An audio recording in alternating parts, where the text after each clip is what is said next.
Bueno, vamos a continuar.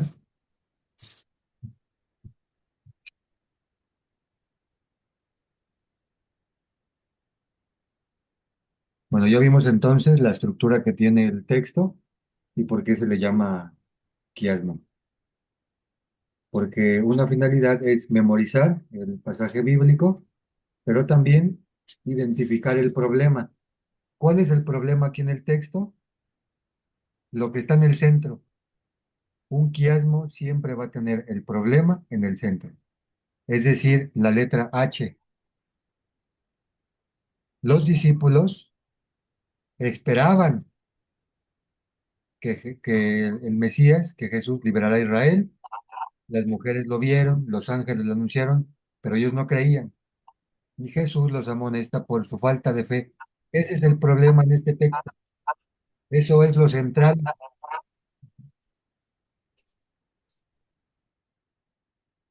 es el centro de este quiasmo, la falta de fe. Entonces, conociendo esta parte, ya completamos, ahora sí, todo el contexto. ¿Por qué Pedro va al sepulcro? También por su falta de fe. Las mujeres les avisaron, el sepulcro está vacío, ha resucitado el Señor. Pero Pedro no cree. Ah, yo voy a ver que sea cierto. Voy al sepulcro a cerciorarme. ¿Por qué estos discípulos se van de Jerusalén? Por su falta de fe. ¿Por qué Jesús se aparece a los apóstoles y come enfrente de ellos? Porque no tienen fe todavía. Ya lo tienen enfrente y les falta fe. Por eso come, para que vean que allí está Jesús realmente. Entonces, eso lo ponemos en nuestro esquema también. Contexto y problema. Falta de fe. Pedro va al sepulcro, falta de fe en los discípulos de Emaús y aparición a los apóstoles.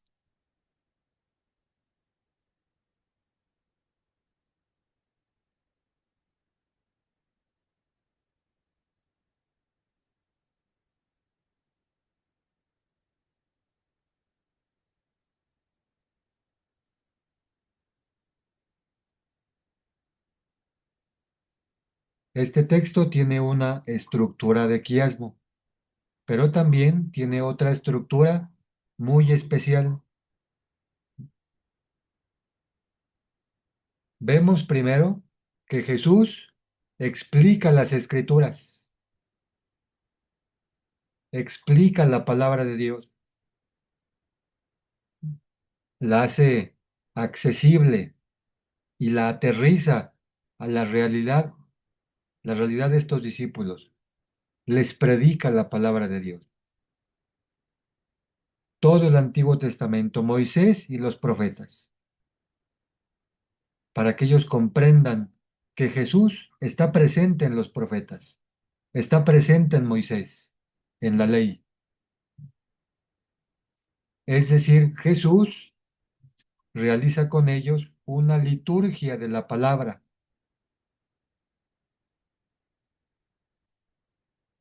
y después toma el pan, lo bendice, lo parte y se los da. Esos elementos conforman una liturgia eucarística,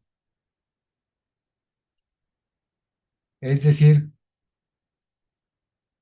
este texto tiene una estructura de una santa misa, liturgia de la palabra y liturgia eucarística. En ese orden, Jesús en este pasaje evangélico está celebrando la santa misa, está ejerciendo su función de sumo y eterno sacerdote.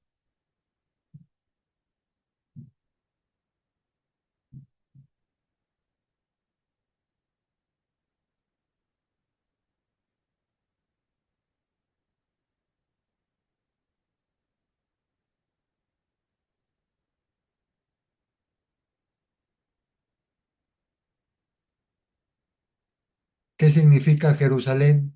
Que es el lugar de donde se van apartando los discípulos, lo van dejando atrás.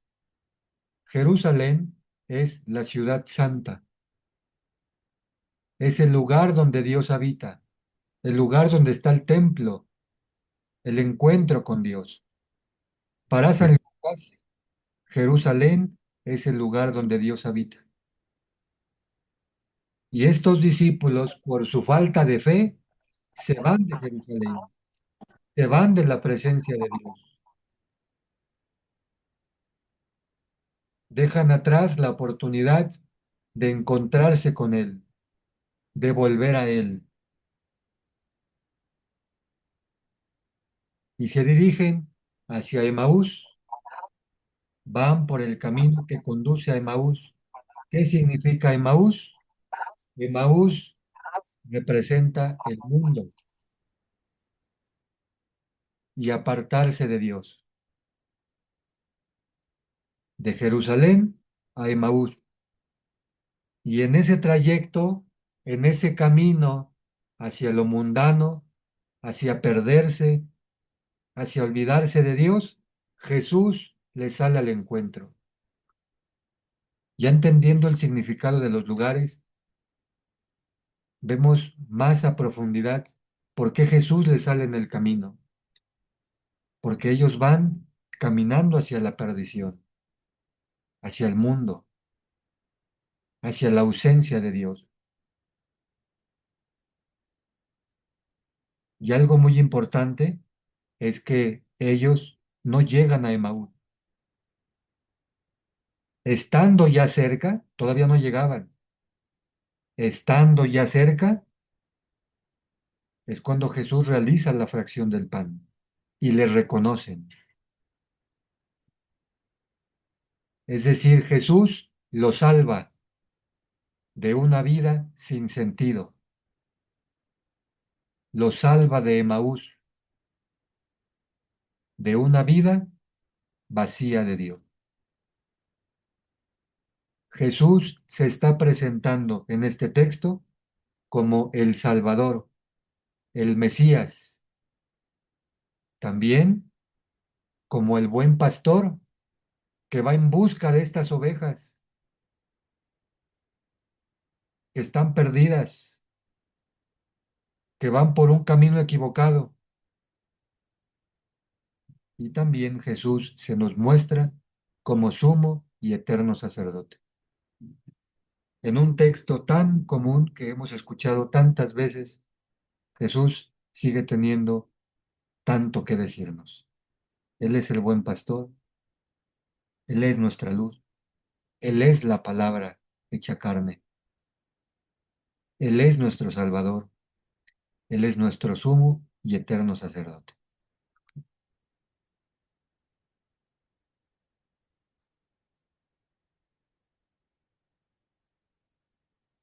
Y con esto terminamos nuestra clase de hoy. Ya completamos nuestro esquema. ¿Qué les pareció? ¿Qué opinan?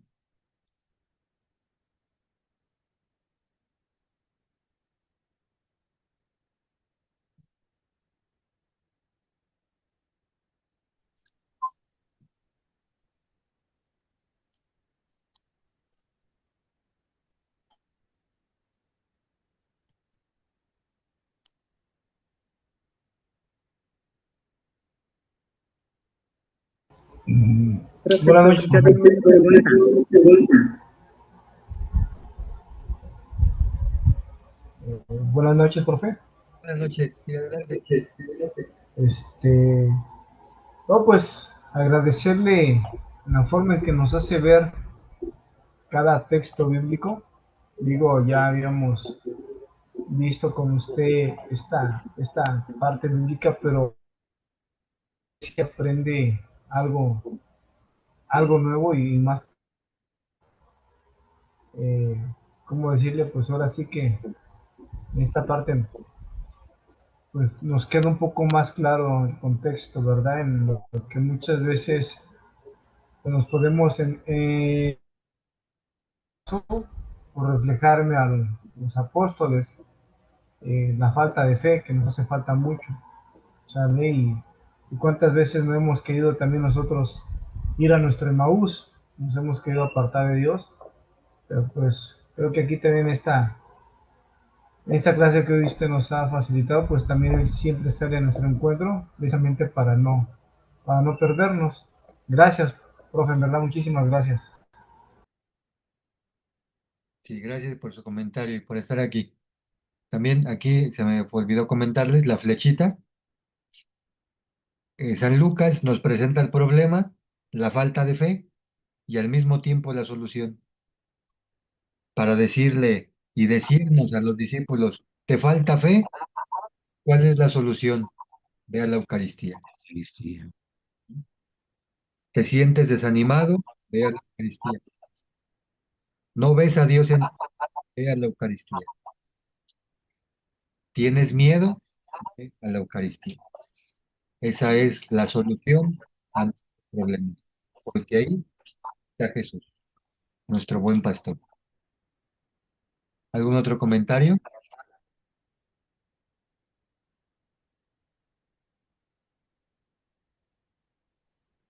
Una preguntita, profesor. Dígame. Gracias. ¿Esta estructura es muy recurrente o es solo en algunos textos? Solamente en algunos, no en todos. En el libro del Eclesiástico hay otra. Son muy pocos en realidad. Sí. No era como tan común. Es que es, Dígame. ok. No, que es muy, muy bonita esta forma de, comprende uno un poquito más todo el texto en sí, y pues es muy bonito, muy maravilloso comprenderlo más a fondo. Entonces pensaba que era más recurrente para cuando uno lea la Biblia, buscar esa, pero sí dice que es poquito, bueno, pocas veces, pues también, bueno, es muy útil, ¿verdad? Buscar la manera de entender un poquito más las lecturas. Gracias, profesor. Sí. De hecho, San Pablo también llega a utilizar quiasmos, pero muy breves, como con tres puntitos, dos y igual con dos letras, A y B, luego B y A, están muy, muy chiquitos, porque lo más común era, por ejemplo, lo que se hace en Mateo, para también memorizar, él no usaba quiasmos, sino que él repetía en los discursos, por ejemplo, las bienaventuranzas, bienaventurados, tal. ¿Por qué San Mateo las acomoda así? Para que sea más fácil aprenderlas, memorizarlas y predicar el Evangelio. Entonces, cada evangelista, a su manera, le buscaba para que la gente se pudiera memorizar los textos, con el quiasmo o con las repeticiones o con quiasmos más chiquitos, pero cada quien a su manera lo hacía. O acomodando eh, por temática también. Por ejemplo, San Lucas también las parábolas de la misericordia las pone juntas para que te las aprendas. La parábola de la moneda perdida, la oveja perdida, el hijo perdido. Esa es otra estrategia que él utiliza, como que ordenarlo por temas. Y aquí lo hace con un quiasmo, pero no es muy común. Pero sí sería muy bueno, que hubiera utilizado más esta técnica, pero fue poquito. Sí, sí, muy bonito, profesor. Muchas gracias. Sí, de nada. ¿Quién más? Buenas noches, a ver si me deja el sonido hablar. Buenas noches. Eh, sí, fíjese que la falta de fe es algo que a muchas gentes nos pasa, ¿verdad? Por ejemplo, en muchos católicos se cambian de religión. ¿Por qué? Porque creen que en nuestra religión no está Dios. Porque se van para otro lado, porque les hablan muy bonito y dicen, no, es que aquí sí me encontré a Dios, aquí sí está Dios. Yo creo que a mucha gente nos pasa porque no solamente, por ejemplo, en el caso de cambiarse de religión, sino también, por ejemplo, cuando alguien va a entrar a una cirugía o cuando tenemos algún problema, nos derrotamos, ¿verdad? ¿Por qué? Porque no alcanzamos a comprender que Dios está con nosotros. que Dios, como lo hemos escuchado, ¿verdad? Nos lleva cargando, está mucho más cerca de lo que nosotros nos imaginamos. Entonces, pues una de las cosas que tenemos que pedirle mucho a Dios es que aumente nuestra fe. No sé si es correcto, pero recuerdo que cuando se está consagrando la hostia, ¿verdad? Nos dicen que en ese momento debemos de pedirle al Señor que nos aumente la fe. No sé si es correcto, pero yo creo que, para mi parecer, creo que es algo muy interesante pedirle al Señor, porque la verdad sí carecemos de fe. Y en la Biblia está muchas veces mostrado que aunque los discípulos estuvieron con Jesús, ya ve Pedro que caminó sobre el agua, pero se voltea y ve el mar y tiene miedo.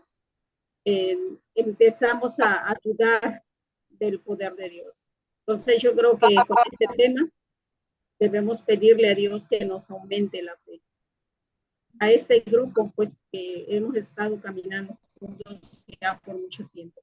Pedirle al Señor que nos aumente la fe, y creo que a través de sus temas estamos despertando a la fe con mayor confianza, con mayor seguridad, con mayor, a mayor velocidad, digo, porque yo creo que nos hemos visto en muchas debilidades, ¿verdad?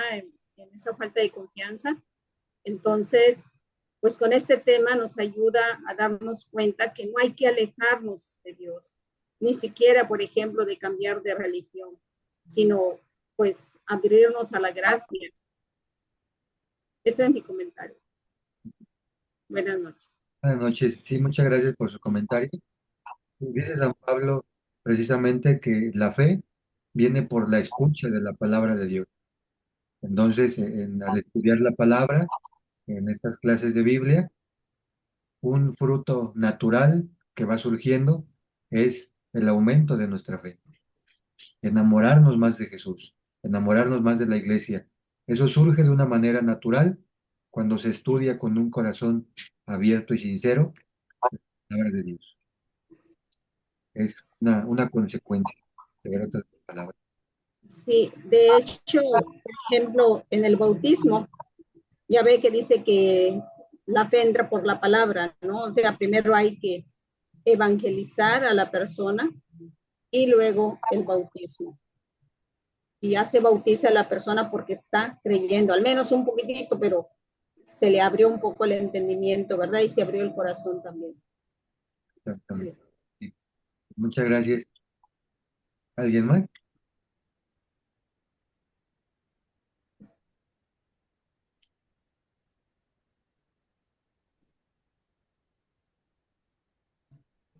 Buenas noches, profe.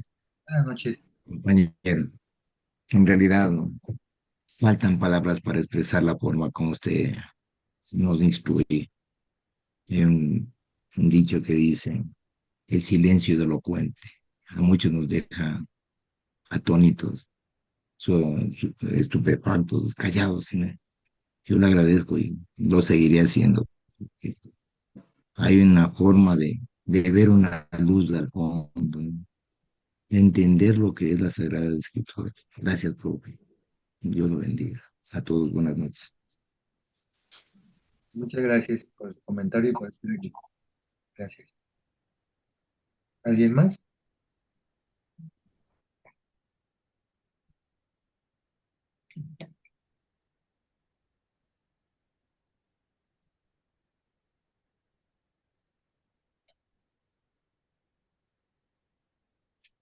Bueno, pues muchas gracias por su tiempo, por su confianza y nos vemos la próxima semana. Cuídense mucho, que Dios les bendiga. Pase bien. Igualmente, buenas noches. Hasta Bendiciones. luego, profe. Muchas Bendiciones a gracias. todos. Gracias. Gracias.